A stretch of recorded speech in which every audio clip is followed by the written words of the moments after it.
On this podcast clip, I had my good buddy Jack McCall on. If you don't know him, he is the king of debt, as he likes to call himself, and we discussed why he has over 50 credit cards and which ones are his favorite for business use. He also talks about the benefits of getting business lines of credit. I wish I would have known this before I got in the house flipping game, where I was using all my personal credit and making my credit score in the 500s in order to just get my business going. Well, there's a lot easier ways to go about starting a business and getting credit for it. So we're going to discuss all of that in this clip. Now watch it. So explain to me why you have 50 credit cards. Like, what am I looking at? Yeah, and so, this is something that's relatively new to me. I got my first business credit card about 2 years ago. My first business card limit was a $5,000 limit, incredibly small. But I was able to really understand the internal bank rules of the underwriting teams at these top banks. And by reverse engineering it, I realized that we can optimize our personal credit profile, build very strategic bank relationships, and optimize the way we're applying for these credit cards to maximize the cards we're getting. So I went from 0 business cards to getting approved for $500,000 in credit in just over 1 year. So That's very, crazy. very fast. And I want to emphasize for everyone listening to this is possible for so many people. I didn't have an aged business. I didn't even have a cash flowing business. I was doing this with new businesses, with a credit file that didn't have a crazy amount of age. But when you look at the 5 factors of your credit score, every single section you can optimize. If you're short on age, you can add authorized users. If you don't have a diversified credit mix, there's ways you can get pledge loans where it reports a 95% off paid installment loan, which ultimately helps you get more credit. And when it comes to the limits on your personal side, it's all about comparable credit. So if you have higher limits on the personal side, you can get higher limits on the business side. And so when I recommend personal credit cards for people to apply for, there's two main reasons why you want to get specific personal credit cards. One is building the relationship with that specific grade A bank, like Chase, US Bank, American Express, Bank of America. Also applying for the personal cards that give high limits.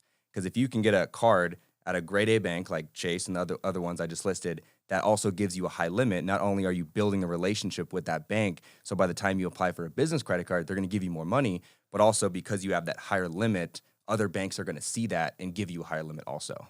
Okay, let me pull out my cards. I'll show my favorite. Okay. So the Amex Business Gold is my favorite because it's 4x points per dollar spent on gas and dining. Also for advertising. You guys probably use this card. 4x on gas, dining, and advertising. So anytime I'm doing gas and dining, I'm always doing this. The Business Inc. Preferred, this is a Chase card. This is 3x on travel. And so I'll use this for my travel expenses. And then the Chase Freedom Unlimited is 1.5x on everything. Right. So, going to the grocery store, getting haircuts, things like that. But those 3 are my favorite when it comes to my daily spending. So by far my favorite business credit card, that's a 0% card, is going to be the Chase Business Inc. Unlimited. And I love this card the best because it's 0% for 12 months. And by the way, the 0% interest that we're talking about is for the introductory period. So sometimes that's as low as 6 months. Sometimes it's long as 20 months. Like on this Business Platinum right here, it's 0% for 20 months. And this is a $50K card. Right. So just imagine having an extra $50K that you can borrow for free for 20 months. Do that for 4 cards. Yeah, you do that's that to start your $200K. business. I mean, dude, Exactly. that's what I did in my business, and it was so game-changing. Yeah, so the Chase Business Inc. Unlimited, that card is consistently giving out 50 to 75K limits. But it's super important. Like when you apply for these cards, there's certain things you want to make sure you're doing. And there's different ways you can apply for these cards. You can apply for them in person, you can apply for them in branch, or you can use a relationship manager. So over my couple years on this credit journey, I've been very fortunate to build very strong relationships with relationship managers at these high-level banks. These are not individuals that generally hang around the branches, but they facilitate very wealthy people when they get credit cards. And so there's a different process of submitting applications through these individuals. Essentially, these applications through the relationship managers go to the underwriting team. So it takes a couple weeks for them to give a decision, but it's actually a human looking at your application instead of like going into the branch or online. It's just a computer algorithm. Automatically just Exactly. gives you whatever. So if you go into a branch, like there's a very, very, very low chance you're going to get a 50K approval. I've actually never seen it. Why? It's just the underwriting process. So if you want the high limit business credit cards, you have to use a relationship manager. Wow. Okay. Yeah, it is a night and day difference. Well, like, I know this is true at my banks. Like, I guess they call them relationship managers or the wealth managers. Yeah. And so, yeah, they definitely do things for me that they don't do for normal people. Exactly.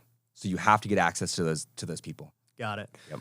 So, okay, you do that to apply. One thing I think about is in the different industries, figuring out what's best. Like you mentioned with e-com, the Plum card is great because you can wait 60 days, you get 1.5%, and it's going to scale up as your e-com scores or e-com store scales.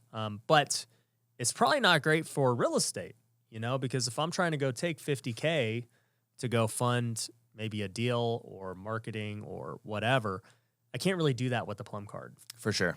Yeah, because the Plum card you have to pay back in 60 days. The other American Express charge cards you have to pay back in 30 days. So, I mean, you can use any revolving or any 0% interest business card for real estate. So tell me about business credit. Like, how's that score determined? Is it like personal? It's quite easy to get business credit scores. So basically, to get a D&B Paydex score, you need 3 vendor trade lines to report. And so we recommend 3 of the easiest ones to get reporting. Once you have 3, you're going to have an 80 Paydex score. At that point, you can start working on your trade lines that to report to Experience Small Business. It's not a very hard thing to do. It's a bit tedious, but we walk step by step through it. Yeah. It's basically once you get those scores, perfect. And then we move on, and that will help you get higher limits. Right. Okay. I mean, Yeah, go on. I was going to say another thing that's cool is there are ways to get auto loans because there's specific banks that you can get auto loans for where they don't actually verify that you use the money for an auto loan. Some banks verify, other banks don't. So I just got approved for a $35K auto loan. It's 5% interest over a 60-month term, but they don't actually verify that I used it for a car. Somebody else was telling me that. Yeah. I don't even remember who it was, but I was like, really? That's interesting. Super interesting. Yeah, there's incredible things you can do. And when it comes to diversifying your credit mix or just increasing your score in general, something I just did a couple weeks ago, which brought me from an 800 FICO to an 826. It's called a pledge loan. So Navy Federal is a credit union. You can do a pledge loan against your savings account, which gives you a certain amount of money, whatever you're borrowing in collateral, and then you pay it off 95%. So now on your credit profile, it shows a 95% off paid off installment loan. Yeah. So that's going to help me get more credit and help me boost my score to 826. Yeah, I think it was Navy Federal that they were telling me about that auto thing. I can't remember. But, yeah, I mean, dude, the whole world of credit is just, like, insane. Like, how It just much fascinates me, man. More you can borrow, more you can make. Thanks for watching that clip from the Ryan Pineda Show. If you want to see the full interview, you can actually find it in the link below. Make sure you also subscribed on both YouTube and Apple Podcast.